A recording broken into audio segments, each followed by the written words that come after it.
Çözülmemiş, creepiest, unsolved mysteries, çözülememiş garip şey. Türk altyazısı var mı? Auto-generated English. Bakalım bu ne? Çözülmemiş gizemli şeyler. Korkunç gizemli şeyler. Uzun linklerden alıyorum şu an. 5 numara. Kevin Wynn, who was 25 at the time, went missing in the early hours of December 9th, 2018. His family said he was kicked out of a bar called the Brass Rail on Broadway after an altercation, and that's the last they've seen or heard from him. Family, friends, and strangers have been hoping to find him or hear from him ever since. Ben bunu biliyorum lan The galiba. following Sunday, nearly 150 volunteers and family members gathered at Lakeside Park to continue the search. The family searched the banks of the St. Joseph and St. Mary's rivers, and also the area around the Brass Rail. The following Thursday, they found his glasses broken in the parking lot of the bar.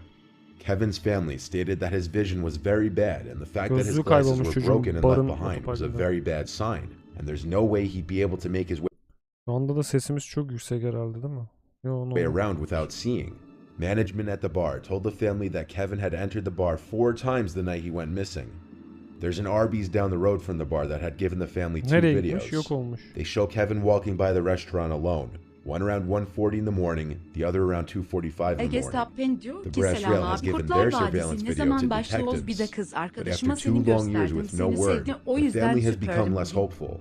Many people believe he had broken his glasses and without his vision simply stumbled into the river and drowned. But if Gözlüğünü kırıp göle düşmüş this were the case, the body would have been found during the multiple searches of the river, or at the very least, the body would have been washed up somewhere by now.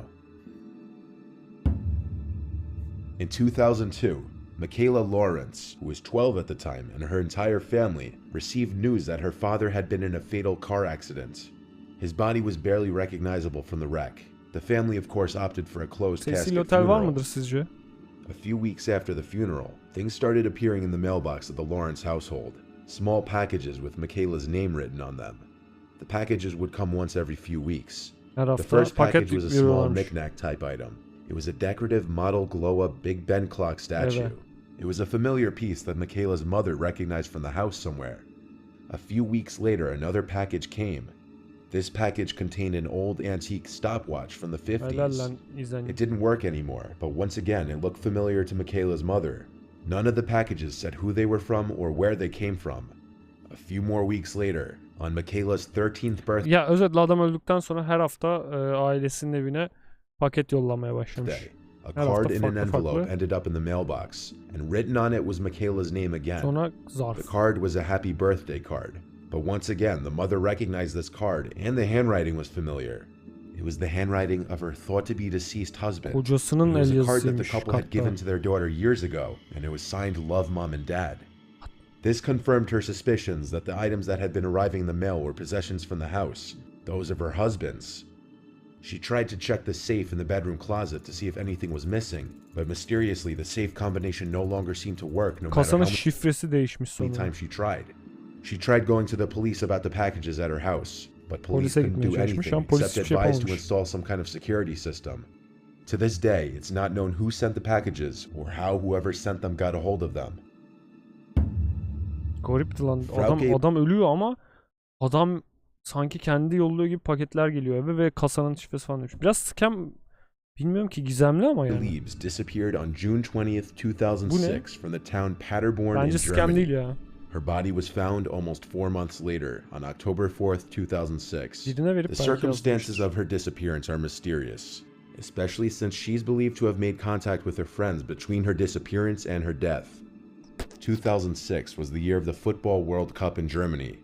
Frauke met with some friends at the Old Triangle Irish pub in downtown Paderborn to watch some of the games. Her mom dropped her off at the pub around 9 p.m. During the Sweden-England match, she exchanged text messages with an acquaintance until the battery of her cell phone ran out. She then borrowed the battery of her friend, but the friend said that she returned the battery before leaving. At about 11 p.m., Frauke left the bar. It's assumed that she walked home, because she was said to only have about €5 on her at that point. Her flat was about 1 mile away from the pub. Nobody knows which path she took, because nobody saw her after she left the pub. Her flatmate Chris claimed that she never arrived in the flat. At 12:49 a.m., her roommate received a text from Frauke. which stated that she'd be back late. She did not appear at work the following day, and after she was not in the apartment, Frau K's mother reported her missing. Over the next few days, Frau K contacted her roommate 5 times over cell phone. The calls were usually short and during the evening hours and did not contain a lot of information about her situation. Pili In nasıl the ödünç first alıyor? call, she 2006 hinted oğlum, that she would bataryayı come back çıkartıp soon, vermiştir but işte. answered further questions evasively or mysteriously. The last phone call was received on the evening of June 27th, while Frau K's sister was present. Frau K got asked by her sister if she was held against her will, and she supposedly said yes, but then immediately corrected herself by saying no in a louder Kaçırılmış mı? tone. After that, the contact of Frau K was lost. According to police, during these phone calls, Frau K's cell phone was in various industrial zones of Paderborn. The police also assumed that the calls were placed from within a car that was driven to those areas. Kızı The kaçırmışlar. case was never solved. Yani. 2 ile 1'i merak etmedim desem beni deler misiniz? Jack Wheeler held many important Hadi positions bakalım throughout ona, his kısa lifetime. kısa. He was a chairman for the Vietnam Veterans Memorial Fund, a senior planner for Amtrak, Yeni bu da an mı official of the kaybolmuş? Securities and Exchange Commission, and Çeviriden hiçbir şey anlaşılmıyor, more. evet. His value to his Ben de community made it üşeniyorum. much worse when Jack disappeared on December 28th, 2010, Ne olmuş after ama bu exiting an dayıya? Amtrak near Wilmington, Delaware. He was later seen on December 30th at 10th and Orange Street in Wilmington. On December 31st, his body was discovered by a landfill worker as it fell onto a trash heap in the Cherry Island landfill. His death was later ruled a homicide. His death was ruled to be due to assault and blunt force trauma. Bu adam It was ölmüş. determined that all of the stops the garbage truck had made that day involved large commercial disposal bins in Newark, a few miles from Jack's home. Prior to Jack's death, he was cited several times. On December 29th, he was cited at the Newcastle Evet, çok merak etmedim bunu. Çok merak etmedim.